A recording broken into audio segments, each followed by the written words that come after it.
তুমি পাপ করে করে আকাশ পর্যন্ত পৌঁছে দিয়েছো তুমি পাপের পাহাড়টাকে, যে তুমি ভয় পাচ্ছ যে না আমি এতগুলো পাপ করেছি, আমার 60 বছর জীবন, 59 বছর বয়স পর্যন্ত আমি শুধু পাপই করে এলাম, তো আল্লাহ হয়তো মাফ করবেন না। আল্লাহ বলছেন না বান্দা, ইয়া ইবনা আদামা লাউ বালাগাত যুনুবুকা আনানাস সামাই সুম্মা ইস্তাগফারতানি গাফারতু লাক।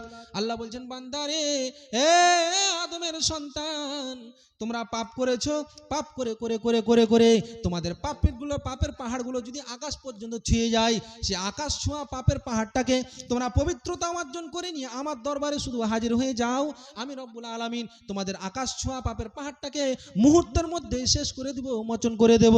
কেন? আমি রব্বুল আলামিন ওয়ালা উবালি, যেহেতু এই বিষয়ে আমি আল্লাহ কারো পারওয়া করি না। আবার বলছেন আল্লাহ তাআলা, ইয়া ইবনা আদামা ইন্নাকা লাউ আতাইতানি বিকুরাবিল আরজি খাতায়া সুম্মা ইস্তাগফারতানি গাফারতু লাক।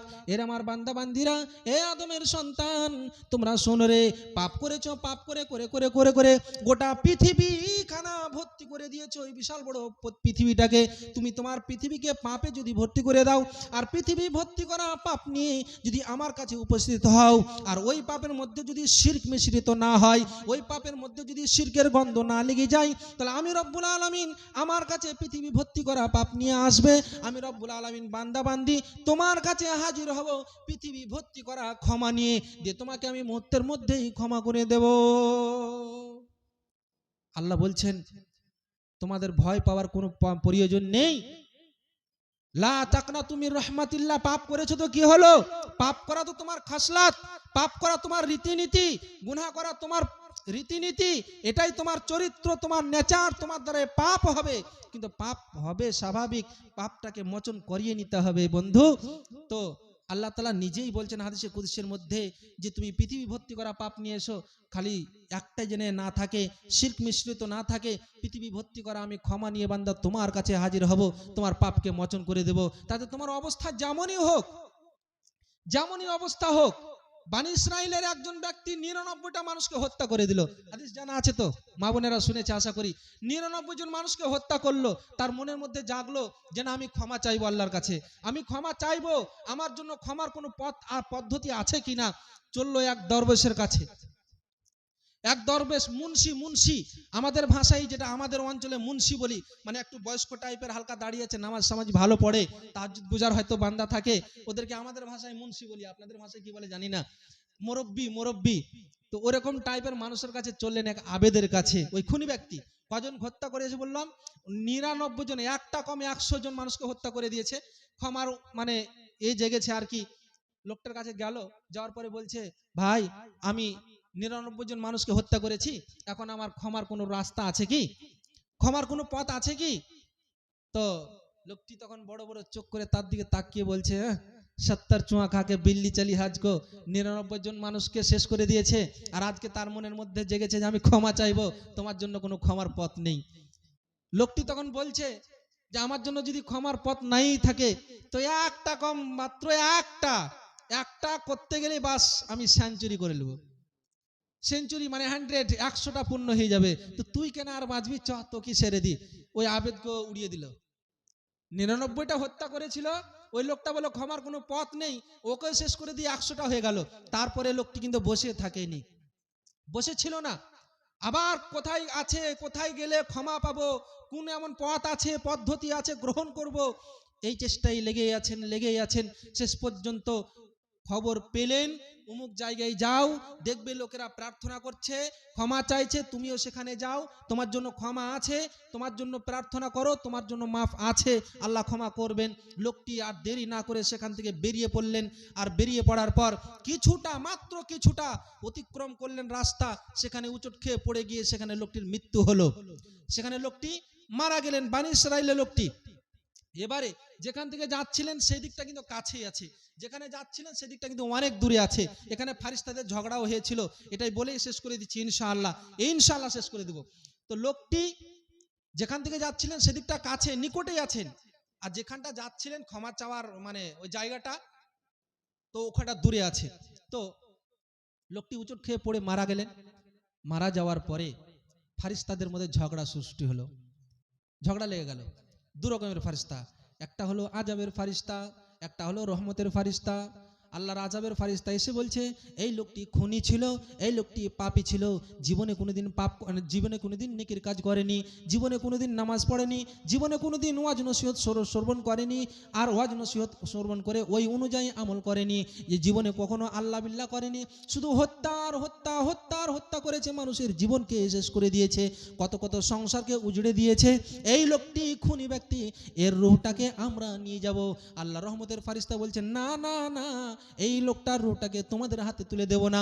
কেন দেব না? বলে এর জন্যই দেব না, এই লোকটি এখন এই মুহূর্তে যে পড়ে আছে, যেখান থেকে যাচ্ছিল এটা তওবায়ে নাসুহা করার দিকে এগিয়ে যাচ্ছিল, অতএব তওবা করার জন্য ছুটাছুটি করছিল, আর ওই সময়ে তওবার রাস্তা গ্রহণ করার জন্য সেই জায়গায় যাচ্ছিল, আর রাস্তায় চলতে গিয়ে লোকটি মারা গেছেন।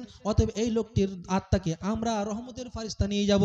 এইভাবে ঝগড়া সৃষ্টি হলো, ঝগড়া দুই পক্ষ ফারিস্তাদের মধ্যে লেগে গেল। আল্লাহ তাবারক ওয়া তাআলা দুই রকমের ফারিস্তাদের মধ্যে ঝগড়া মিটিয়ে দিলেন, ফায়সালা দিয়ে দিলেন, মীমাংসা দিয়ে দিলেন। কি বলে?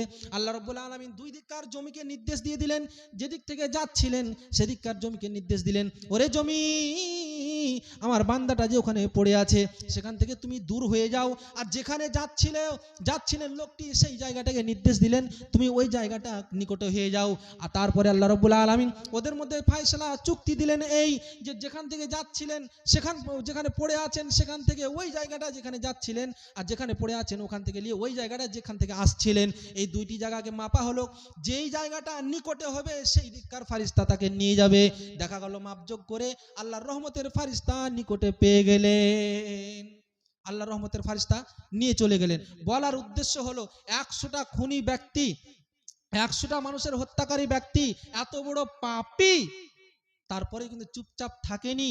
এত বড় পাপী হওয়ার পরেও আল্লাহর ক্ষমা পেয়েছিলেন, রহমতের ফারিস্তা তাকে নিয়ে গেছিলেন। কেন নিয়ে গেছিলেন? আল্লাহ তাআলা হাদিসে কুদসির মধ্যে বলছেন যে আলা মা কানা ফিকা ওয়ালা উবালি, আলা মা কানা ফিকা ওয়ালা উবালি, তোমার হালাত, তোমার পরিস্থিতি, তোমার অবস্থা যেমনই হোক, শুধুমাত্র তোমাকে ডাকতে হবে। যতদিন তুমি আমাকে ডাকবে, যতদিন আমার কাছে ক্ষমার আশা করবে, যতদিন আমার কাছে চাইবে, আমি আল্লাহ তোমাদের ডাকে সাড়া দেব, তোমাদের তওবা কবুল করব, তোমাদেরকে তোমাদের মাগফিরাত আমি কবুল করব, তোমাদের দোয়া আমি কবুল করব। এটা আমি আল্লাহ, এটাই হচ্ছে আমার রীতিনীতি। ওমাল্লাম ইয়াসআলিল্লাহ ইয়াকযিব আলাইহি, আল্লাহ রাসূল হাদিসের মধ্যে বলছেন ওমাল্লাম ইয়াসআলিল্লাহ ইয়াকযিব আলাইহি, যে ব্যক্তি আল্লাহর কাছে চায় না, যে ব্যক্তি আল্লাহকে ডাকে না, যে ব্যক্তি আল্লাহর কাছে প্রার্থনা করে না, আল্লাহর কাছে ফরিয়াদ করে না, আল্লাহ তাআলা স্বয়ং আরশে আজিম থেকে ওই ব্যক্তির উপরে রাগান্বিত হন, আল্লাহ ওই ব্যক্তির উপরে অসন্তুষ্ট হন।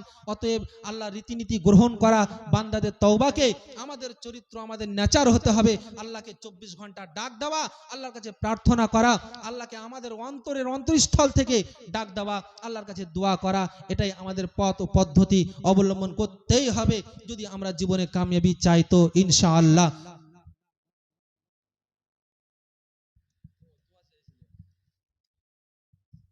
যাক, এক ভাই আমার, রব্বুল আলামিন তুমি এক ওয়াহদাহু লা শারীক, তুমি ব্যতীত কোনো ইলাহ নেই, তুমি ব্যতীত কোনো মাবুদ নেই।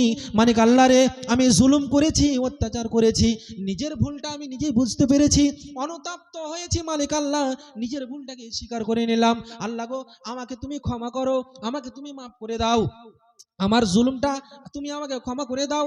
আমি যে জুলুম করেছি নিজের ইচ্ছায়, তোমার আদেশের অপেক্ষা না করে বেরিয়ে পড়েছিলাম, যার ফলে আজকে বিশাল বড় বিপদের সম্মুখীন হয়ে গেছি। মালিক আল্লাহ রে, তুমি আমার বিপদ থেকে তুমি আমাকে উদ্ধার করে দাও, তুমি আমাকে এই বিপদ থেকে মুক্ত করো। আল্লাহ রাব্বুল আলামিনকে সেখান থেকে ডাক দিলেন, আর সেই ডাকে আল্লাহ রাব্বুল আলামিন তিনি সাড়া দিলেন, আর সাড়া দিয়ে আল্লাহ রাব্বুল আলামিন মাছের পেটের ভিতর থেকে হযরত ইউনূসকে তিনি উদ্ধার করে দিলেন।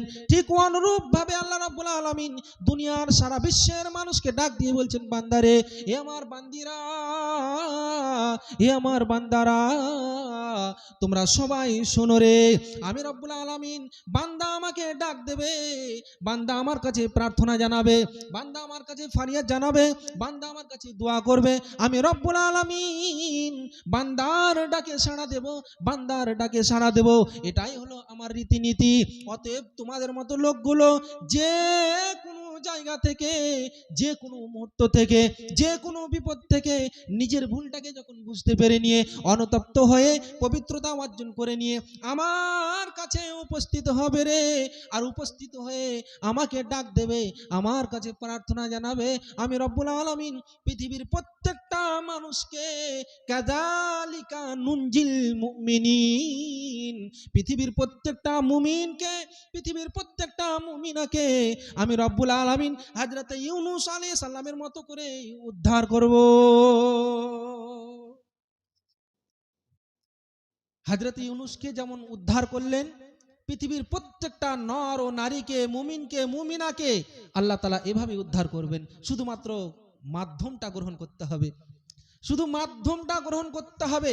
আপনার পরিস্থিতি যেমনই হোক, আপনি ভাববেন আমি পাপ অনেক করেছি, অনেক গুনাহ করেছি, তাই বলে হয়তো আল্লাহ আমাকে মাফ করবেন না। জি না, এমনটা কখনো নয়। আপনি পাপ করেন, হাজার হাজার কোটি কোটি পাপ করেছেন, এমনকি হাদিসে এসছে যে লাউ কানাত লাউ বালাগাত জুনুবুকা আনানাস সামায়ে,